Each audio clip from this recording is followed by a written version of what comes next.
Les amis, bonjour à tous. Alors je vous propose un petit travail. On est, je crois, le 19 avril, donc deuxième quinzaine d'avril, et je vous propose bien, de travailler sur notre jardin et on va continuer nos lignes de pommes de terre. Alors je vais faire une petite rétrospective parce que pour ceux qui vont louper qui ont loupé la première vidéo. Alors qu'est-ce que je vais mettre comme variété? La Charlotte. La Charlotte, je vous la présente. Voilà. Et regardez comme elle est bien germée là déjà, ici aussi. Et n'oubliez pas, les germes toujours vers le haut. Donc les Charlottes, voilà tout simplement les amis. Il y aura peut-être 2 lignes de 6 mètres. Alors ce que je peux vous dire, je vais faire un test, c'est-à-dire sur ces 2 lignes là. Alors l'écartement entre chaque ligne, je vous conseille 70. Mais vous allez me dire, mais pourquoi 70? Pourquoi 70? Parce que vous avez une bonne séparation entre vos lignes et pour éviter un peu le mildiou. Là voilà, ça sera bien aéré. Voilà, et je vais y associer un peu de consoude. Là vous voyez, regardez la consoude, elle est là. Voilà, je vous ai cueilli. Alors essayez de cueillir les feuilles pour que la plante puisse se reproduire. Essayez de cueillir les feuilles. Ça, c'est de la consoude. Alors, quel est l'avantage de la consoude? Eh bien, la consoude, elle produit énormément de potasse. Et la pomme de terre adore la potasse. Donc, on va y associer, vous voyez, un peu de cendre de bois aussi, supplémentaire. Voilà, donc là, c'est un test. Parce qu'il y en a déjà eu dans le jardin. Là, j'ai déjà mis une poignée, donc je vais accentuer, mais légèrement. Attention, on va mettre un voile, hein, on va pas mettre le seau entier. Hein. Ça serait plutôt néfaste. Là. Si vous exagérez avec la potasse, hein, avec les cendres de bois, vous allez déstabiliser un petit peu votre terre. Enfin, je veux dire, tout ce qui est micro-organisme, il vaut mieux respecter. Hein. C'est 2 poignées par mètre carré. Là, on va mettre un filet de supplémentaire dans nos lignes de pommes de terre. Hein. Alors vous allez voir, c'est super simple. Alors on va travailler avec notre petit matériel. Alors je vous conseille de donner un petit coup de croc, là tout simplement. Et ensuite, on va travailler avec cet appareil-là. Alors on me demande souvent comment il s'appelle. Bah, je suis incapable de vous le dire. Je suis incapable de vous le dire, je l'ai depuis des années. Voilà, alors toujours avec la ficelle, pour avoir des lignes bien droites. Et on va creuser jusqu'à, je sais pas moi, une dizaine de centimètres de profondeur. Et sachant qu'après, quand elles vont apparaître, là sur les 3 premières lignes, eh bien, il faudra les buter encore un peu plus. Donc vous allez pouvoir prendre votre terre là dans le milieu. Là donc c'est bon, 70 c'est bien. 70 entre les lignes et entre chaque pomme de terre, on va laisser 35. Donc j'aurai besoin de ça les amis. Allez, c'est parti. Bon là, c'est parti mon kiki les amis. Alors, une fois que vous avez bien travaillé votre terre, voilà. Ouais, c'est vraiment de la terre à patate ici. Hein. C'est de la terre très très dure, très argileuse, tout ça. Voilà, j'y ai mis, n'oubliez pas cet hiver, du fumier de vache. Voilà. Hein, qu'on a répandu, qu'on a travaillé notre terre. C'est pour ça qu'il y a encore un peu de paille, mais c'est pas grave, hein, les amis. Hein. Alors maintenant, n'oubliez pas, vous travaillez comme ceci. Voilà. Bon, ici c'est déjà fait, donc ça va. Et autrement, si vous n'avez pas ce matériel-là, bien sûr, vous travaillez à la binette. Hein. À la binette, vous faites votre petite tranchée, là, avec... ça, c'est réellement, vous faites avec les moyens du bord. On va creuser à une dizaine de centimètres de profondeur. Alors, répartition des pommes de terre. Alors, du plant de pommes de terre. Alors, toujours essayez le germe vers le haut. Hein, vous voyez le germe vers le haut, mais si vous avez des germes dans tous les sens, c'est pas grave, la pomme de terre, ça va quand même finir par germer. Hein. Ne vous inquiétez pas, enfin par germer, ça va quand même finir par se pointer. Hein, ça trouve directement vers le haut, hein, ne vous inquiétez pas. Alors, tous les 35 cm, vous voyez, hop, germe vers le haut, voilà, hop, voilà, tout simplement, germe vers le haut, voilà, hop, comme ceci. Là, je vous en fais encore une. Germe vers le haut. Voilà, tout simplement. On va faire notre ligne complète. Voilà. Germe vers le haut. Voilà. Alors, quel est le meilleur moment pour planter les pommes de terre? C'est à la floraison du lilas. On va dire c'est aux alentours du 15 avril, selon les régions. Du 15 à 20 avril, c'est pas mal. Voilà. Hop. Voilà. Comme ceci. Voilà. Voilà. Voilà. Voilà. Une ici et une là-bas. Voilà les amis. Bon, maintenant, on va simplement recouvrir nos pommes de terre, tout simplement.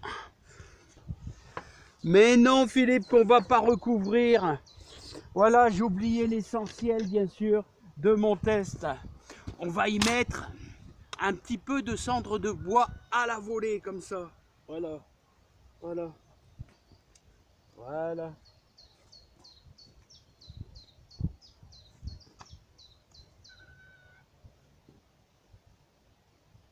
Voilà, vous voyez, tout simplement. Et pour terminer en faisant du super naturel, on va y mettre notre consoude là. Voilà, que vous allez broyer comme ceci.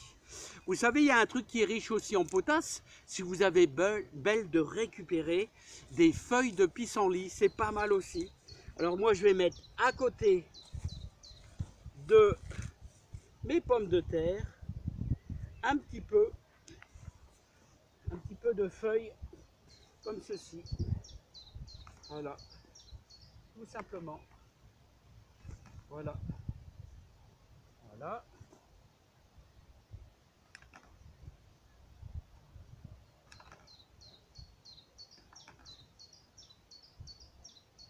Alors là, je vais vous dire, les amis, là, on fait du super naturel, là. Hein. Voilà, donc là, de la consoude associée avec vos pommes de terre et avec un petit peu de cendre de bois. Voilà, bah, écoutez, on verra le résultat, je ne sais pas. Je ne sais pas, mais là, on fait du super naturel.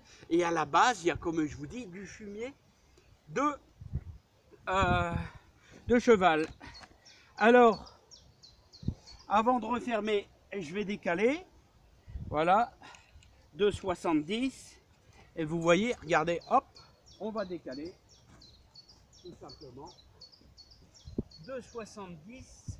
Hop, voilà. Pour ma prochaine ligne. Voilà, tout simplement. Et maintenant, les amis, on va reboucher. On va reboucher notre ligne délicatement. Voilà. Voilà.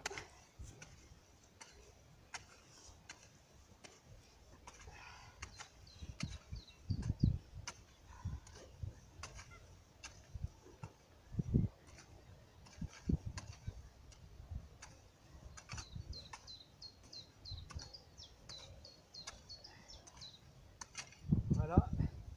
On passe de l'autre côté.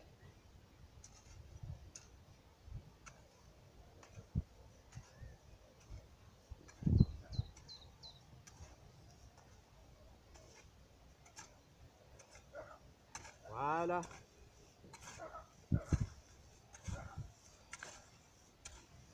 Voilà. Alors voilà. La première ligne est faite, les amis. Et n'oubliez pas, on recommence. Vous voyez, comme ceci. Voilà.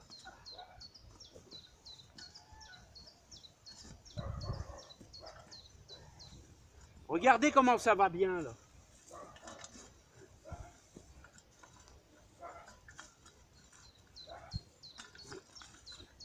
Voilà. Et voilà. Bon bah les amis, j'ai plus qu'à vous donner. Alors, 35 entre chaque pomme de terre. Et n'oubliez pas, 70 au niveau de vos lignes. Alors, mi-avril, mais surtout, pourquoi est-ce qu'on fait ça mi-avril? Pourquoi est-ce qu'on plante les pommes de terre, normalement en lune descendante? C'est pas très grave si la lune n'est pas bonne, c'est pas très grave. Mais pourquoi est-ce qu'on fait ça mi-avril? Parce que pour éviter un peu les gelées, là. Si jamais vos germes pointent leur nez et que vous avez une gelée très forte à -2, -3, ben c'est brûlé. Voilà, c'est pour ça, le temps que le germe remonte à la surface, voilà, ça laisse du temps. Voilà, il va se passer au moins quasiment 3 semaines. Et à partir de début mai, là je vais vous dire, les gelées seront très faibles. Pourquoi? Parce qu'il risque de geler, mais vers 5 h du matin. Et le soleil se lève très vite. Et donc voilà. Mais surtout, ce qu'il faut faire, les plantes qui sont fort sensibles, comme les tomates, surtout les tomates en extérieur, attendez le 15. Le 15 mai, les amis, si je peux vous donner un petit conseil. Voilà, bah moi je vais continuer, il y a beaucoup de boulot, les amis. Beaucoup de boulot. Alors voilà, les poissons arrivent, les amis. Alors c'est bien de faire des petites interludes là, parce que quand on est un petit peu fatigué, parce qu'il y a beaucoup de travail à faire dans le jardin, vous savez, à la mi-avril, c'est là que vous avez le plus de réussite. Voilà, donc entre chaque ligne, j'aime bien faire une petite pause, hein, et contempler un petit peu la nature. Ouais, c'est super important, les amis, la nature. Hein. Super important, la nature. Hein. Voilà, profitez, je vous le dis toujours, les amis, profitez des belles choses que nous offre. Regardez le pommier, là. Je sais pas si vous voyez bien, regardez ça. Oh, si tout ça, ça se transforme en cerise, les amis. Tout ça, ça se transforme en cerise. Et il va y avoir des indigestions de cerises, là, hein, les amis. Hein. Regardez le pommier. Mais qu'est-ce que c'est beau, hein. Qu'est-ce que c'est beau, les amis. Qu'est-ce que c'est beau, hein. Voilà, je sais pas s'il y a beaucoup de lumière pour vous. Mais en tout cas, c'est magnifique. Bon. Eh ben, écoutez, il y a du boulot, les amis, hein. Je profite. Alors vous allez me dire, je bosse énormément. Bah ouais, c'est ma semaine de congé. Alors je sac dedans. Il y a encore des navets, prairies fleuries, échalions en fin de semaine. Voilà, bichonner un petit peu les concombres, courgettes. Ah ouais, à propos, ceux qui font du concombre et courgettes, il y a encore temps de faire un petit semis de concombre et de courgettes. Hein. Ça, il n'y a pas de souci. Hein. Hein, vous êtes largement dans les temps, les amis. Allez. Et il y a encore d'autres trucs, hein, je me rappelle plus. Hein. Ah ouais, les betteraves rouges aussi. Et puis je vais vous présenter une nouvelle variété de betteraves rouges que je vais faire. Hein. Voilà. Hein. Donc allez, je vous dis à bientôt. Et portez-vous bien, regardez. Oh, qu'est-ce que c'est beau, qu'est-ce que c'est magnifique le verger. Allez, à bientôt.